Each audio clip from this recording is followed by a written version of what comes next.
Bismillahirrahmanirrahim. Assalamualaikum warahmatullahi wabarakatuh.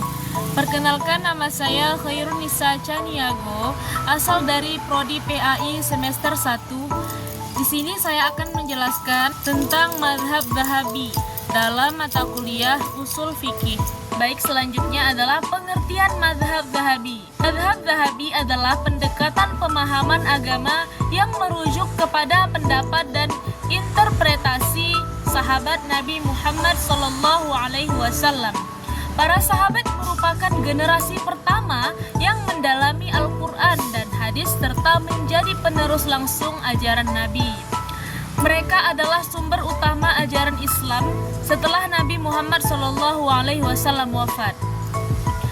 Hadis yang menyebutkan kedudukan para sahabat yang penting seperti dalam hadis riwayat Bukhari dan Muslim, sebaik-baik manusia adalah generasiku, kemudian yang setelah mereka, kemudian yang setelah mereka. Hadis riwayat Bukhari nomor 3650. Hadis ini menunjukkan bahwa generasi sahabat adalah yang terbaik setelah Nabi Muhammad SAW. Oleh karena itu, pandangan mereka menjadi acuan utama dalam memahami ajaran Islam. Selanjutnya ada pengertian mazhab Zahabi secara etimologi. Secara etimologi, istilah mazhab berasal dari bahasa Arab yaitu mazhab yang berarti jalan atau cara. Secara harfiah, mazhab merujuk pada suatu aliran pemikiran, aliran hukum, atau pandangan hidup yang diikuti oleh kelompok atau individu dalam memahami suatu ajaran. Dalam konteks ini, mazhab merujuk pada pendekatan atau metode yang digunakan untuk memahami ajaran Islam. Sedangkan Zahabi berasal dari kata sohibah, yang berarti menemani atau berteman.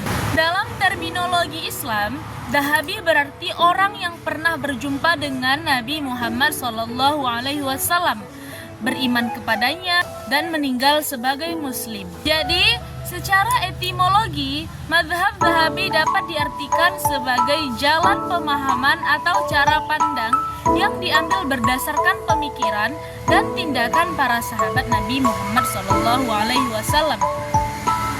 Selanjutnya, pengertian Zahabi secara terminologi. Secara terminologi, mazhab Zahabi merujuk pada pendekatan atau aliran pemahaman ajaran Islam yang berdasarkan pada penafsiran dan praktik-praktik yang dilakukan oleh para sahabat Nabi Muhammad SAW. Selanjutnya, ciri-ciri penting mazhab Zahabi secara terminologi. Konsensus sahabat, pendapat atau fatwa yang diambil dari konsensus atau ijma' para sahabat Nabi Muhammad SAW. Selanjutnya, hati-hati dalam penafsiran. Sahabat sangat berhati-hati dalam menafsirkan Al-Quran dan hadis, mengutamakan kesesuaian dengan wahyu. Selanjutnya, pragmatik dan kontekstual. Keputusan para sahabat seringkali bersifat pragmatis, menyesuaikan dengan kondisi sosial dan budaya saat ini. Selanjutnya ada karakteristik mazhab Zahabi. Mazhab Zahabi memiliki beberapa karakteristik yang membedakannya dengan mazhab-mazhab lain.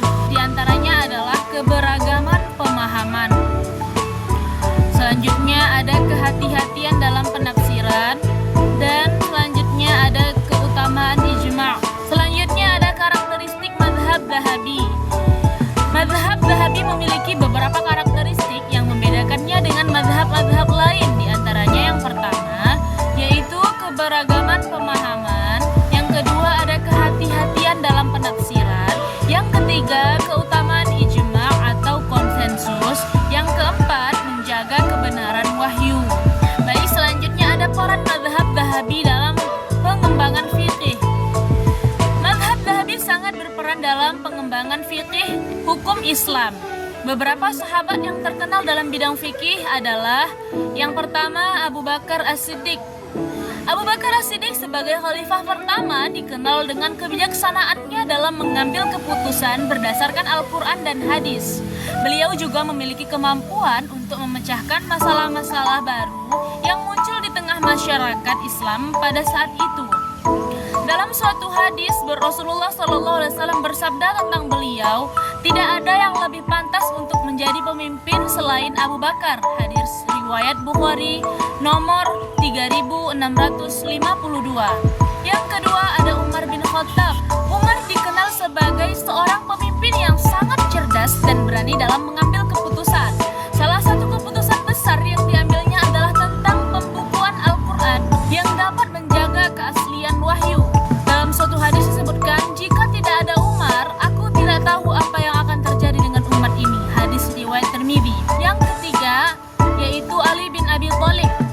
Ali adalah seorang ahli tafsir dan fikih yang terkenal dengan kecenderungannya dalam memahami wahyu, bahwa fatwa Ali menjadi rujukan dalam fikih Islam, dan beliau juga dikenal sebagai ahli dalam masalah politik dan sosial. Selanjutnya, madhab Dhahabi dalam tafsir dan hadis. Para sahabat Nabi juga memiliki peran besar dalam pengembangan tafsir dan ilmu hadis. Mereka adalah orang-orang pertama yang menyaksikan turunnya wahyu dan memahami konteks ayat-ayat Al-Quran serta hadis-hadis Nabi. Yang pertama, tafsir Al-Quran. Para sahabat seringkali memberikan penjelasan terhadap ayat-ayat Al-Quran yang turun, baik melalui penjelasan langsung maupun melalui perbuatan mereka. Yang kedua, hadis. Sahabat Nabi juga meriwayatkan banyak hadis yang menjadi landasan hukum dan ibadah dalam Islam. Para sahabat seperti Abu Hurairah, Abdullah bin Umar, dan Aisyah binti Abu Bakar meriwayatkan ribuan hadis yang menjadi pedoman bagi umat Islam. Dalam sebuah hadis disebutkan, barang siapa yang meriwayatkan dariku, maka hendaknya ia menjaga apa yang aku katakan. Hadis riwayat Bukhari nomor 109. Baik, selanjutnya ada keunggulan dan tantangan madhab Dhahabi. Keunggulan madhab Dhahabi antara lain yang pertama yaitu kedekatan dengan sumber asli. Kemudian ada yang kedua, kesatuan dalam pemahaman pokok Islam. Yang ketiga, fleksibilitas dalam menyelesaikan masalah. Selanjutnya, tantangan madhab Dhahabi yang pertama, perbedaan pendapat di kalangan sahabat. Yang kedua, terbatasnya sumber. Selanjutnya adalah tokoh dan pemikiran madhab Dhahabi. Yang pertama ada Imam Abu Hanifah, yang kedua Imam Malik, yang ketiga Imam Syafi'i, yang keempat yaitu Imam Ahmad bin Hambal. Selanjutnya kesimpulan. Madhab Dhahabi adalah pendekatan yang sangat penting dalam memahami ajaran Islam karena didasarkan pada pemahaman langsung dari sahabat Nabi SAW yang merupakan generasi terbaik dalam sejarah Islam. Pemahaman mereka tentang Al-Quran, hadis, dan fikih membentuk dasar ajaran yang diterima oleh umat Islam hingga saat ini. Meskipun terdapat perbedaan pendapat di kalangan mereka, pemahaman sahabat tetap menjadi rujukan utama dalam mengatasi masalah-masalah hukum dan kehidupan umat Islam. Cukup sekian yang dapat saya sampaikan, lebih kurangnya mohon maaf. Assalamualaikum warahmatullahi wabarakatuh.